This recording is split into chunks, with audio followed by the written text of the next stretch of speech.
صباح الخير يا معلم. بكام السمك النهارده؟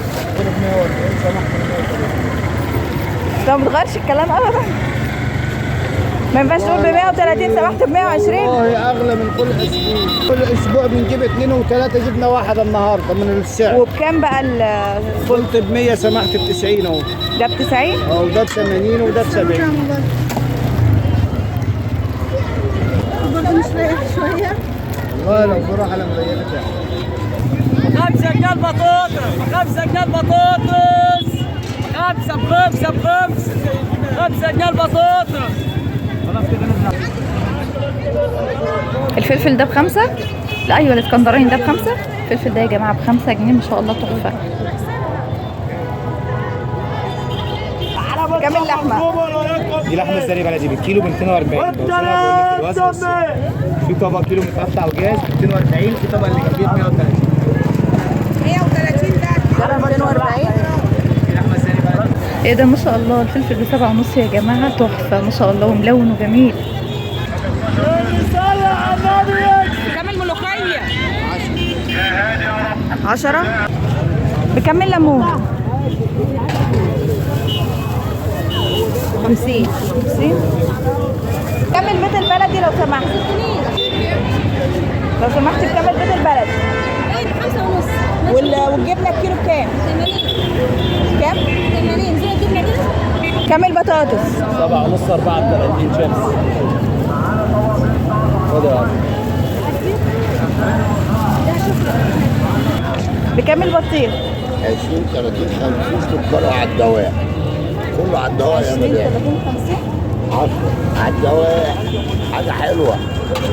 حبايبي الحلوين عاملين ايه؟ ان شاء الله هاخدكم معايا احلى وارخص سوق ممكن في حياتك تشوفيه للسمك والخضار والفاكهه وكل حاجه موجوده في السوق ده. مبدئيا كده حلوين، ده شارع جمال عبد الناصر، اخر شارع جمال عبد الناصر. الكوبري اللي انتوا شايفينه ده اسمه كوبري المية قدام كشر الامبراطور. في سوق هنا بيبقى كل يوم جمعه في ارخص اسعار ممكن تشوفوها. بالمناسبه قبل ما نبدا اي كلام عايزه اقول لكم ان انا بشتري من السوق ده كل حاجه، يعني انا ببقى مروحه بكل الفروش، الحاجات اللي انتوا شفتوني واقفه عليها اشتريت منها. صورت لكم مع السمك اللي بجيب منه كل اسبوع لان السمك بتاعه حكايه، كل فرش هنتكلم على تفاصيله واحده واحده. ادي البنك الاهلي وكشر الامبراطور وادي كوبري المية، ودي علامات السوق يا جماعه. وبعد كده بقى تعالوا بينا نبدا الجوله بتاعتنا. صلوا على النبي كده في الكومنتات. وفي شويه نصايح عايزه اقول لكم عليها واحده واحده. مبدئيا الكرومب عنده ب25 وب30 تمام كده، هو بينقي لك وبيديك اللي انت عايزاه او انت نقي اللي انت عايزاه. حزمه الملوخيه اللي في ايدي دي ب10 جنيه بس سكر كده. اي حزمه خضره، اي خضره سواء جرجير كرات شبت بقدونس كزبره اي حاجه بجنيه. واواخر السوق بتتباع بنص. الكابوتشا ب5 جنيه تمام. بس ما تتأخروش عن السوق ده، لازم تنزلوا الصبح بدري بدري، اللي هو يعني 8 9 10 زقي نفسك مش مشكلة. لكن لو رحتي بعد الساعة مثلا 1 2 هتلاقوا الخضار خلاص اتنقضوا، لان هم بيبقى معاهم كميات كبيرة. الناس كلها بتنزل السوق بدري. السوق اسعاره تحفة، عايزة اقول لكم كل حاجة ب5 جنيه. البتنجان ب5 والفلفل ب5 والبطاطس ب5 تمام. الباميه البلدي اللي انتوا شايفينها دي بتنقيها بايديكي وب60 جنيه تمام. انا اخر مره شاريه الباميه كان من اسبوع تقريبا، كانت ب100 جنيه. فهنا في السوق بيبيعوها ب60 وانت بتنقيها. والباميه الكبيره اللي هو ناقضها على جنب اللي هي بتاعه الويكه ب40 جنيه تمام. واحلى حاجه ان انت بتنقيها براحتك، هو سايب العربيه للناس تنقي. فانا كنت بوريكم انا خدت منها نقيت كيلو نقاوه عادي جدا ولا اي حاجه ما شاء الله. بقى اللي عايزها وسط، اللي عايزها صغيره، اللي عايز الكبيره باخدها ب40 جنيه اللي هي في جنب العربيه تمام. فانا بحب الحجم اللي هو الصغنطوط ده. وزي ما قلت لكم باميه بلدي سكر واي حاجه انا خدتها. وعايزه اقول لكم البطاطس رحت جربتها في ساعتها، البطاطس اللي ب5 جنيه وهوريكم الفرش بتاعها واوريكم قد ايه كبيره وحجمها حلو، مش اللي هي ب5 لا صغيره لا كبيره. واللي ب7.5 برده ما شاء الله جميله وحمرتها وتحمير وتحفه. البيض بيبيعوا الطبق يا جماعه ب90 جنيه، ولو عايزه نص طبق ب45 جنيه عادي تمام.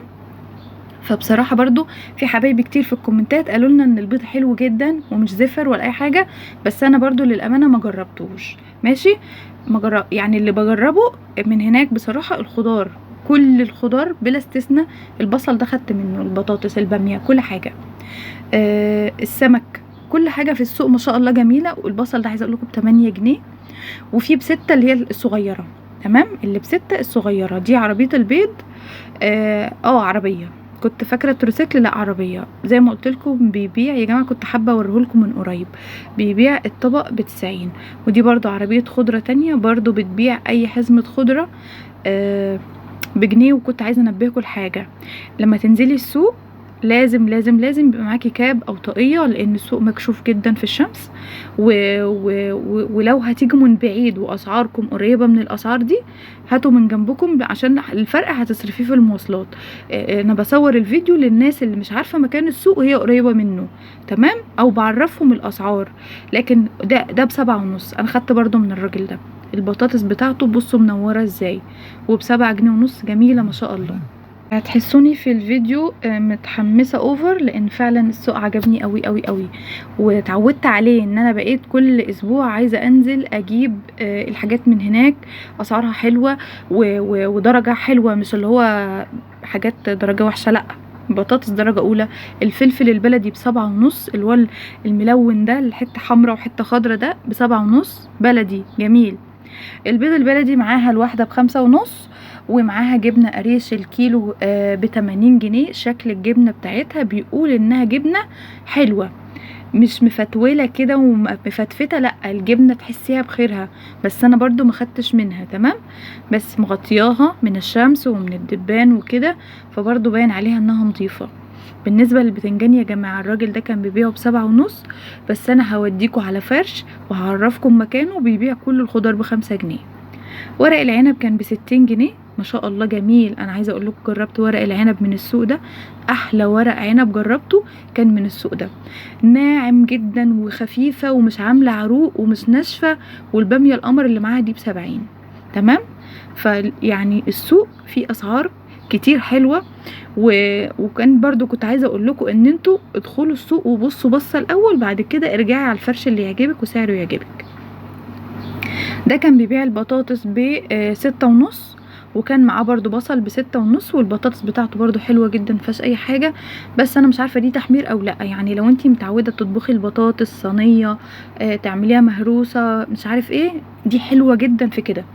البطاطس دي حلوه جدا في كده، في الصينيه وفي الصلصه عامه، بتشربها وبتبقى واخده لون منها وجميله. تمام، فدي موجوده ودي موجوده. في بقى ب5 كمان، لسه اصبروا معايا، في كمان ب5. البصل برضو ب6.5، ده الابيض. انا قلت لكم الاحمر ب6 وب8. الطماطم هي اللي كانت شاده حيلها في السوق المره دي، كان بيبيعوها ب15، وبيبقوا اخر السوق ينزلوها شويه. بس الفرشه بتاعت الطماطم دي حلوه قوي، طماطم بلدي كده وجميله ومنوره، وزي ما قلت لكم ثمنها 15 جنيه. بالمناسبه السوق مش متاهه، السوق تحت الكوبري وحوالين الكوبري زي ما انتم شايفين، ومش كبير، يعني هتلفي لفه صغيره بعد كده تاخدي بقى من السعر اللي عجبك. يعني انت هتلاقي بطاطس ب5 وب7.5 وهتلاقي ب6.5.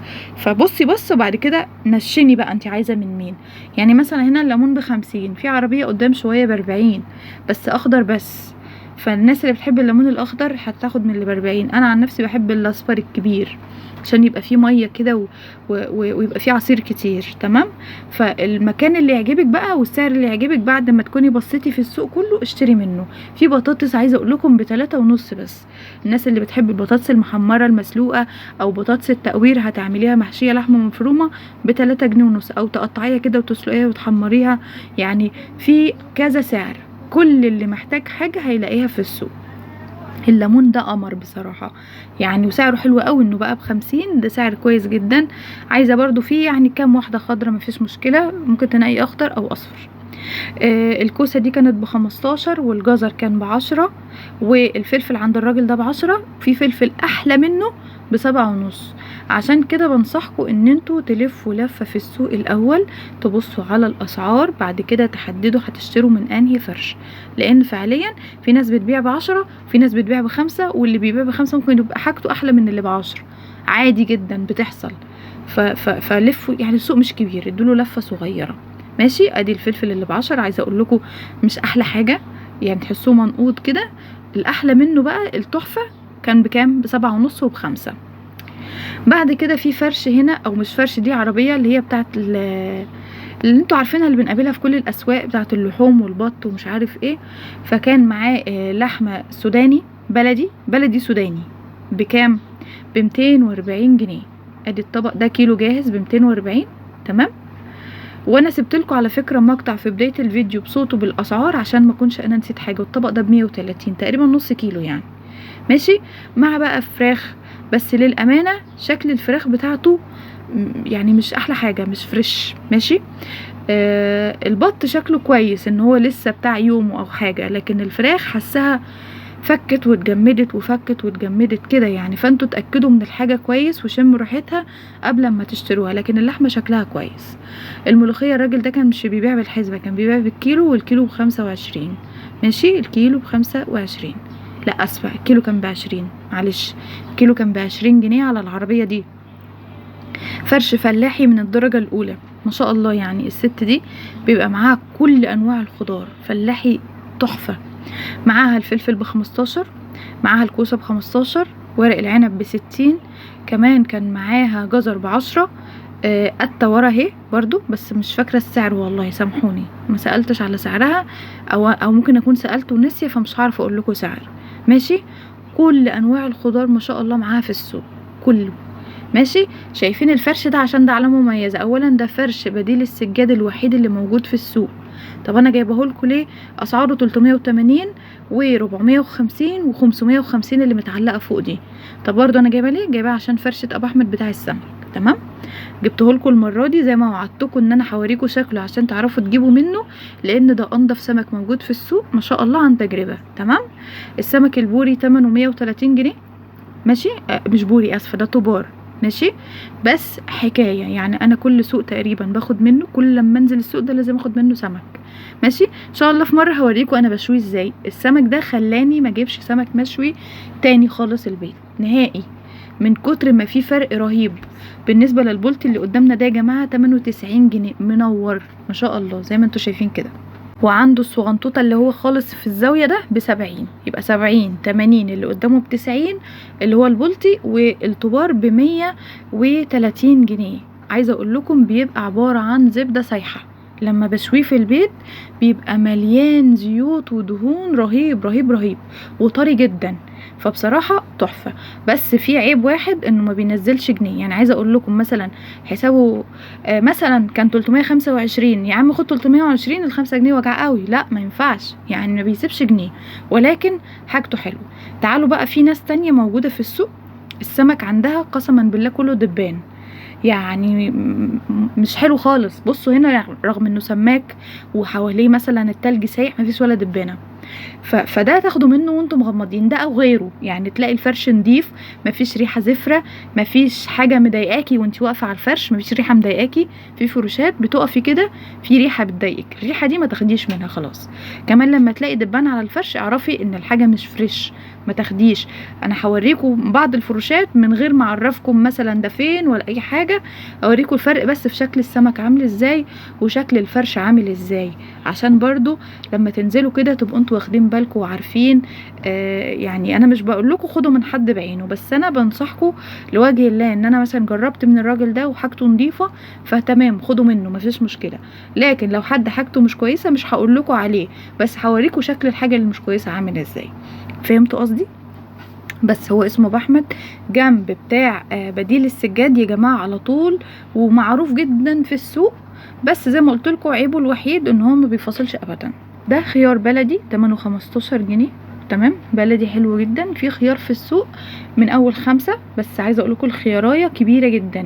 ماشي. فالناس اللي بتحب الخيار الكبير كان ب5 جنيه، الوسط ب8، اصغر شويه كان ب10. عند فرش واحد اسمه باسم، اول مره كنت اشوفه في السوق، هو تقريبا اول مره يفرش في السوق، لان انا دلوقتي بقالي شهر اسبوعيا بروح. فالسوق امتد شويه لقدام، يعني من بعد ابو احمد السماك كده هتمشوا شويه لقدام، في سماكين كتير في السوق، بس انا وريتهولكوا عشان لو عايزين حاجه نظيفه تجيبوا منه. ده الليمون اللي بحكي لكم عليه يا جماعه ثمنه 40 جنيه. هو ليمون اخضر عشان يعيش معاكم، بس انا زي ما قلت لكم بفضل الاصفر. ماشي. الفرشه دي بقى برضو معاها فلفل، معاه خيار، معاه بطاطس حبات حبات كده، فاللي انتوا عايزينه. كان بيتباع الخيار ب10، الفلفل برضو كان ب10، البتنجان ب10 ماشي، والكوسه اللي وراها برضو كانت ب10 جنيه. تمام. بس انا هاخدكم اوديكم بقى فرش لسه كان اول مره يبقى موجود المره دي في السوق. السوق زي ما قلت لكم امتد قدام شويه وكبر ووسع. ادي الفرش اللي بحكي لكم عليه، امشي شويه بعد السماك على ايدك الشمال هتلاقي فرش كبير كده فيه كذا تروسيكل ما شاء الله. اسعارهم بقى غير، يعني الفاصوليا الخضراء اللي قدامكم دي ب7.5، هي كبيره بس شويه. تمام. الخيار عنده 5 8 10، ال5 اللي هو الكبير قوي، وال10 اللي هو اصغر حاجه بتنقيه انتي من الشكاره. تمام كده. فحلو جدا يعني. انا كنت اشتريت خلاص من ال 15 اللي لسه موريهولكم، فما خدتش منه خيار. بصوا اهو، تقدري تنقي منه الصغير خالص وبيبيعوا ب10 جنيه، او تاخدي من اللي هو حاطه على الفرش. بصوا الفاصوليا ب7.5، تاخدي من اللي هو حاطه على الفرش ب5. ادي البطاطس ال3.5 الناس نقت منها بطاطس زي الفل. وادي الفلفل الاسكندراني ب5 جنيه تحفه. انا ما بستغناش عن الفلفل ده في اي حاجه. عايزه اي حاجه كده تشطشطيها، مسقعه، باميه، اي حاجه حتى تحشيه وزي الفل. تمام. وخدت منه ما شاء الله برضو. والفلفل الاخضر الملون القمر ده الفلفل عايزه اقول لكم تحفه، يعني كانه جاي من الزرع عليكي على طول.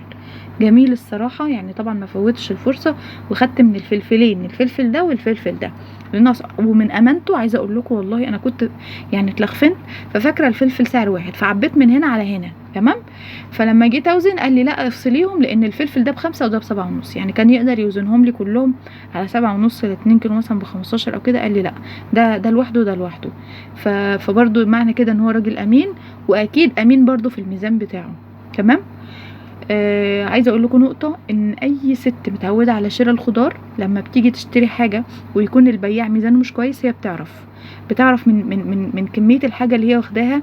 يعني مثلا لو انت عارفه خدتي كيلو فلفل وانت عارفه ان بنظرك ده كيلو، ورحتي وزنتيه لقيتيه اكتر، اعرفي ان هو ميزانه مش كويس. كلنا كسيدات بيوت بنعرف كده على طول. فانتوا برضو في بياع او 2 بالكتير جدا في السوق ميزانهم مش حلو، بس برضو انا ما ينفعش اقول لكم فلان ميزانه مش حلو، لان ده حرام. ما ينفعش. انتي جربي واشتري مره من هنا ومره من هنا، وعلمي بقى على البياعين اللي تلاقي ميزانه مش عاجبك ما تشتريش منه تاني. بصوا يا جماعه، الخيار ده ب8، في خيار اكبر ب5 اهو. تمام. والفلفل البتنجان الرومي ده برضو ب5 جنيه. تمام. انا خدت من البتنجان اللي هو العروس الاسود. تمام. لان في البتنجان الرومي بحب البتنجانه تكون خفيفه وكبيره. البتنجان ده كله كان وسط وتقيل شويه، فخفت الصراحه ان هو يكون من جوه ناشف، فخدت اللي هو الايه العروس بس. ماشي. فانتوا بقى لو بتعرفوا فيه برضو خلي بالكم. حتى برضو البتنجان العروس بتاعه هو كان ب5 بس كان مشكلته انه فاتح شويه. طبعا البتنجان لازم تنقي السودا الغامقه، الفتحه دي بتكون ممرره. ماشي. فبرضو خدوا بالكم، يعني لو هتلاقوه في السوق ب5 وفاتح وفيه ب7.5 وغامق، خدي الغامق. البطاطس عنده كانت ب7.5 برضو جميله ومنوره. عايزه اقول لكم البطاطس دي هي هنجيبها ب5 جنيه دلوقتي حالا. دي فرشة سمك موجودة برضو في السوق، كانت بتبيع الجمبري ده ب100 جنيه، والسمك البوري ده ب160. بس الصراحة شكل السمك مش احلى حاجة، ولا الجمبري كمان. شكل الحاجة يعني بقى لها كذا يوم وكده في التلج، فده موجود وده موجود. تمام. فرش البطيخ تمام. عنده من اول 10 لحد 50، هو عامله درجات. ماشي. اللي قدامنا ده في الشمال 20، في النص 30، 50، وفي ب10. ماشي. انا سايبه لكم برده المقطع بره عشان تبقوا انتوا متاكدين، يعني متاكدين من السعر قصدي كده. تمام. والخضره برده موجوده في السوق زي ما قلت لكم، الخضره بجنيه، واخر النهار يا جماعه بيبيعوها بنص جنيه. يعني السوق اللي فات انا رحت بس ما صورتش، بس كنت رايحه متاخر والجو كان حر قوي فما صورتش، لان السوق ما كانش بكامل طاقته، يعني كان الناس بتشطب. كنت انا ما روحتش لماما بالليل، فاضطريت اروح متاخر، ورحت برضو السوق متاخر اجيب لها حاجات، فما صورتش. تمام. الراجل الطيب ده بيبيع البطاطس ب5 جنيه، فلما لقاني بصورها فقال ما تصوريني انا كمان، فقلت برضو اجيب لكم شكله له عشان هو راجل طيب تاخده منه. والراجل اللي جنبه ده بيبيع البصل برضو ب6.5. وبصراحة اسعارهم جميلة يا جماعة وحاجاتهم كلها زي الفل. البطاطس اللي ب5 جنيه دي خدت منها حمرتها في نفس اليوم عشان نفطر بيها. عايزة اقول لكم كانت مقرمشة وكريسبي وجميلة. واشوفكم ان شاء الله في جولة جديدة وفيديو جديد. ما تنسوش اللايك يا حلوين. مع السلامة.